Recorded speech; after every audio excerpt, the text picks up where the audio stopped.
पर मानव के शरीर में जन्म लिया है, राम के शरीर में जन्म लिया है, कृष्ण के शरीर में जन्म लिया है, तो हे मानस, हे मनुष्य, इन कथाओं का केवल औचित्य इतना ही नहीं है कि ये कथा करें और पुण्य कमाएं।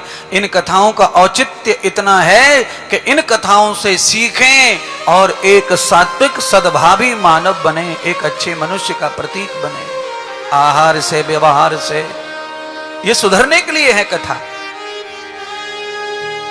अब ये कथा सादा सादा भी सुनाई जा सकती है और उसे सुनकर के आदमी को सुधार की जगह बिगाड़ हो जाएगा, भ्रम हो जाएगा, उसकी बुद्धि भ्रमित हो जाएगी। है पाप क्यों बढ़ रहा है जमाने में? आदमी पाप करने से क्यों नहीं डर रहा है? बताओ भाई। माता पिता का अपमान करने में, गुरु का अपमान करने में, भगवान का भी अपमान करने में आदमी बिल्कुल सोच नहीं रहा है। क्यों नहीं सोच रहा है? क्योंकि पंडिताई ऐसी है हिंदू धर्म में कि आप ये कर लो पाप छूट जाएगा, ये कर लो पाप छूट जाएगा, गंगा नहा लो पाप छूट जाएगा, ये कर लो पाप छूट जाएगा। तो फिर आदमी क्यों डरे करने से? भाई महात्मा इंद्रदेव कभी नहीं कहेंगे कि ये कर लो पाप छूट जाएगा। महात्मा और ये कथा तो ये कहेंगी कि आप अगर सुधरते हो तो ये सुधर लो। पापों का प्रायश्चित हो सकता है, पापों का सुधार हो सकता है, पर पापों का नाश नहीं हो सकता है।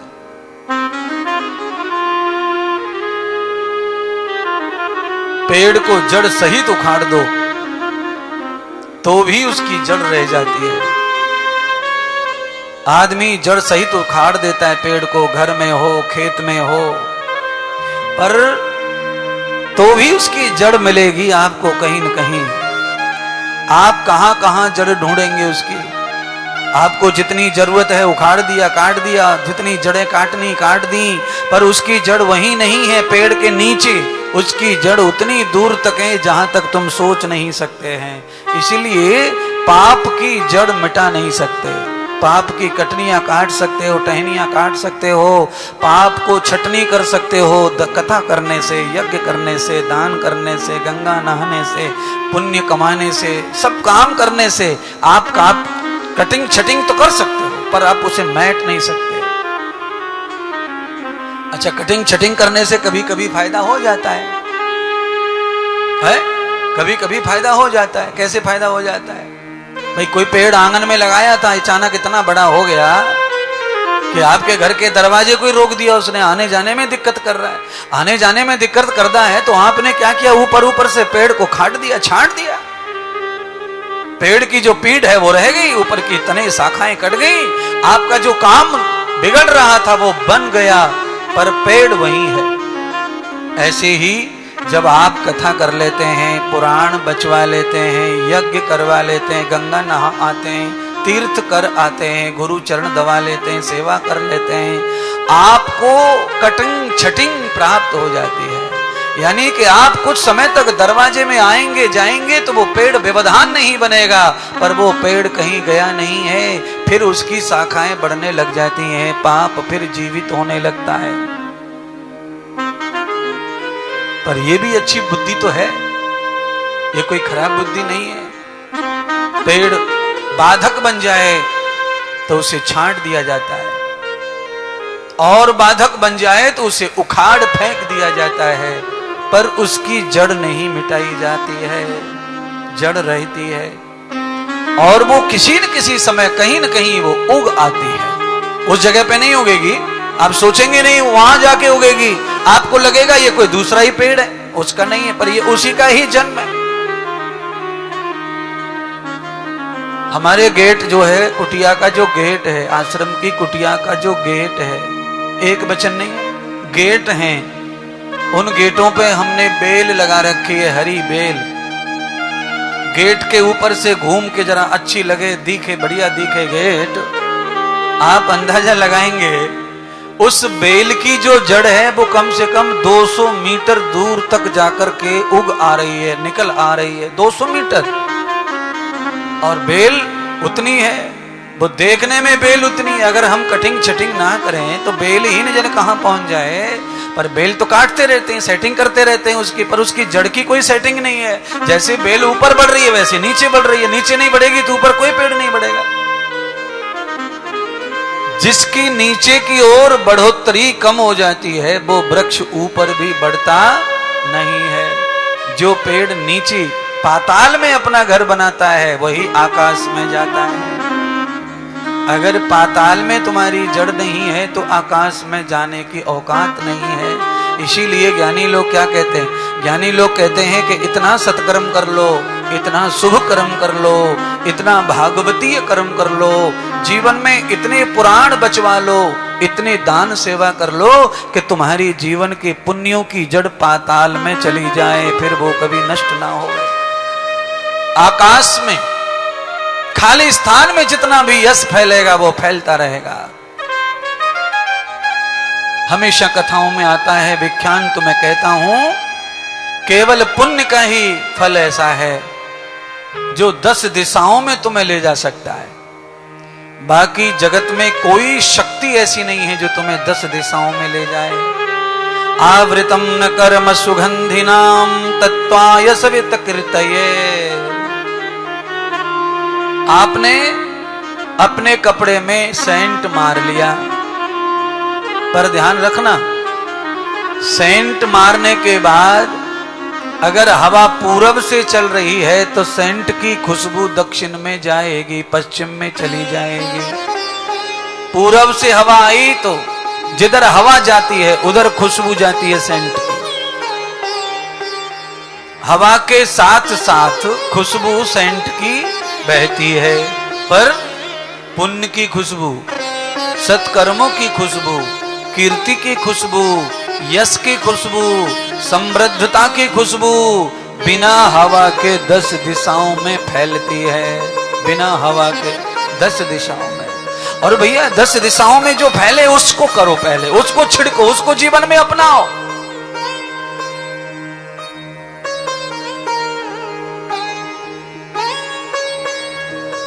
सेंट मार लिया, पसीने की बदबू के ऊपर कंट्रोल हो गया। बदबू तो है पर सेंट में ज्यादा खुशबू होने के कारण बदबू का एहसास मिट जाता है, पर पसीने की बदबू मिटती नहीं है सेंट से, एहसास मिटता है। तो जैसे आप परफ्यूम करते हो तो परफ्यूम से पसीना रहता है, उसकी गंध रहती है, उसके जंतु रहते हैं, मिटते नहीं है पर महसूस नहीं होता है। ऐसे ही सत्कर्म, शुभ कर्म, पुण्य कर्मों से पाप रहता है पर महसूस नहीं होता है, और जो महसूस नहीं है वो न रहने के समान हो जाता है। अच्छा बोलिए, हमारे दांत में कीड़ा है और दर्द नहीं है तो हमको ध्यान देते उस पर? नहीं देते हैं। अच्छा कीड़ा है नहीं, कुछ भी नहीं है और दर्द हो रहा है तो पूरा का पूरा फोकस दांत पे जाता है। चाहे कीड़ा है नहीं पर दर्द है तो ध्यान पूरा जाएगा, कीड़ा है पर दर्द नहीं है तो ध्यान नहीं जाएगा, नहीं जाएगा। ऐसे ही पाप है पर एहसास में नहीं है तो उस पे ध्यान भी नहीं है। पर पाप जब एहसास कराता है, जब संकट दुख आते हैं तो फिर लगता है कि कोई पाप उघड़ आया किसी जन्म का। तो ब्रह्मा जी आज इस तरह परेशान घूम रहे हैं, आ गए।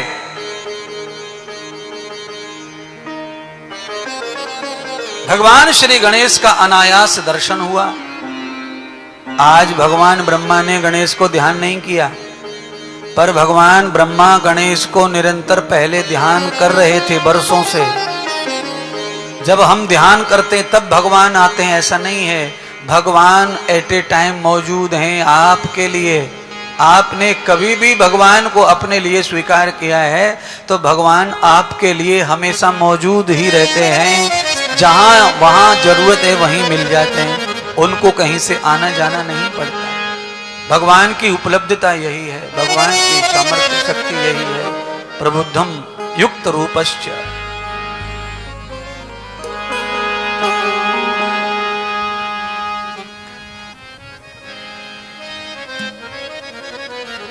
मैंने वायदा किया था 4-5 मिनट, पर हो गए 40 मिनट। 40 मिनट हो गए आपको।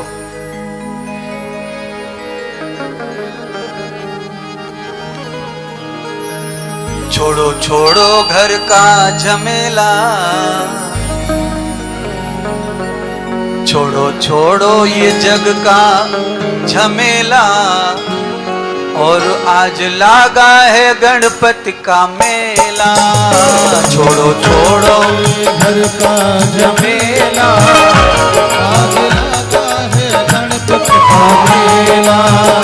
छोड़ो छोड़ो घर का झमेला, आज लागा है गणपति का मेला। छोड़ो छोड़ो ये घर का झमेला, आज लगा है गणपति का मेला। छोड़ो छोड़ो ये घर का झमेला, आज लगा है गणपति का मेला।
कोई न आया अकेला, कोई न आया अकेला, आज गणपति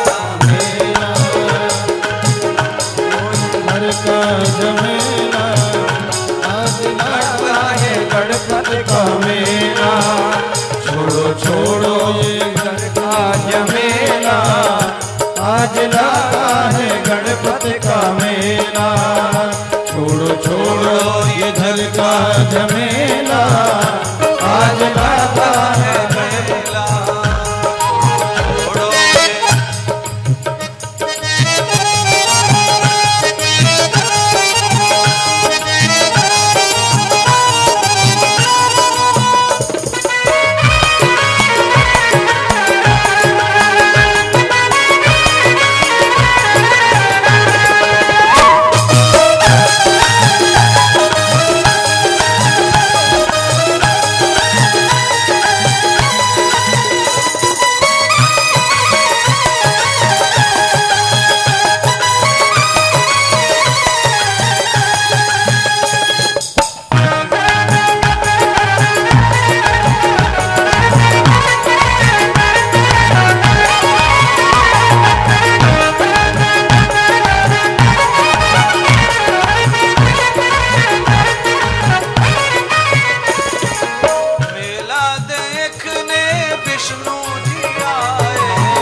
गणपति का मेला। छोड़ो झमेला, गणपति का मेला। छोड़ो ये घर का झमेला, आज गणपति का मेला।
गणपति का मेला।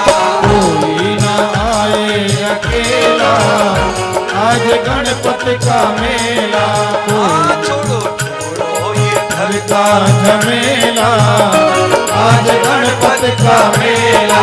छोड़ो ये घर का झमेला, आज गणपति का मेला। छोड़ो ये घर का झमेला, आज गणपति का मेला। छोड़ो ये घर का झमेला, आज गणपति का मेला।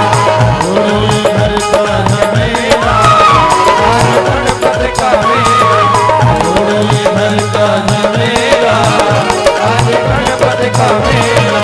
छोड़ो ये घर का झमेला, आज गणपति का मेला। छोड़ो ये घर का झमेला, आज गणपति का मेला। छोड़ो ये घर का झमेला, आज गणपति का मेला। बोली गणेश भगवान की जय हो, गणेश महापुराण की जय हो। नमः पार्वती पतये हर हर हर हर महादेव।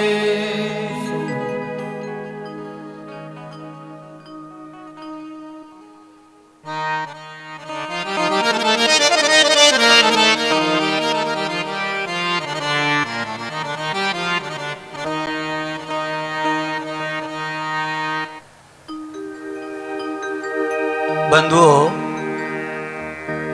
भजन भी गाया। उस भजन में एक पंक्ति को 3 बार गाया, और वो पंक्ति कौन सी है जिसे 3 बार गाया है? कोई न आया अकेला, आज गणपति का मेला। आप लोगों में से कोई अकेला आया है क्या घर से? है?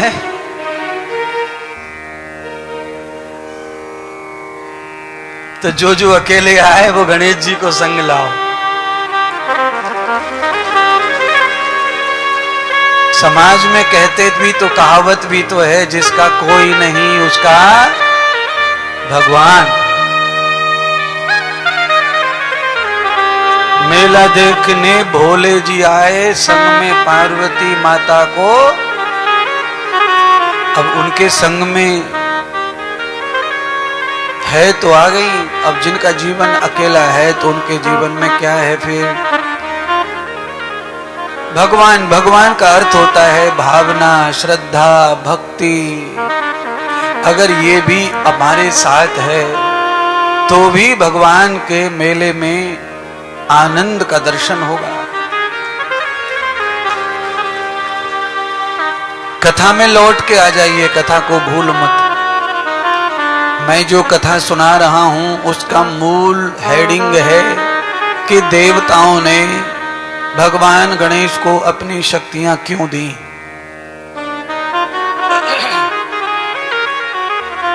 देवताओं को ऐसी क्या आवश्यकता आ पड़ी जो शक्तियां देनी पड़ी। ब्रह्मा जी को दर्शन हुआ, गणेश जी ने सारा वृतांत सुना दिया कि मधुकेटव दैत्य कहां से आए हैं, इनका प्रादुर्भाव कैसे हुआ है और इनका स्वभाव क्या है। तो असुरम बक्षतम देवम निहतो कर्म विबंधित। हे ब्रह्मा जी, इनकी पहचान ही असुर है। इनके जीवन में कोई स्वर नहीं है। स्वर माने कोई राग नहीं, कोई जिंदगी नहीं, कोई रस नहीं है। ये अपने स्वार्थ के लिए यह नहीं देखते हैं कि ब्रह्मा को खाने के बाद में कितना बड़ा नुकसान समाज का होगा। उन्हें तो अपनी भूख मिटानी है। राक्षस की पहचान यही है। राक्षस की बुद्धि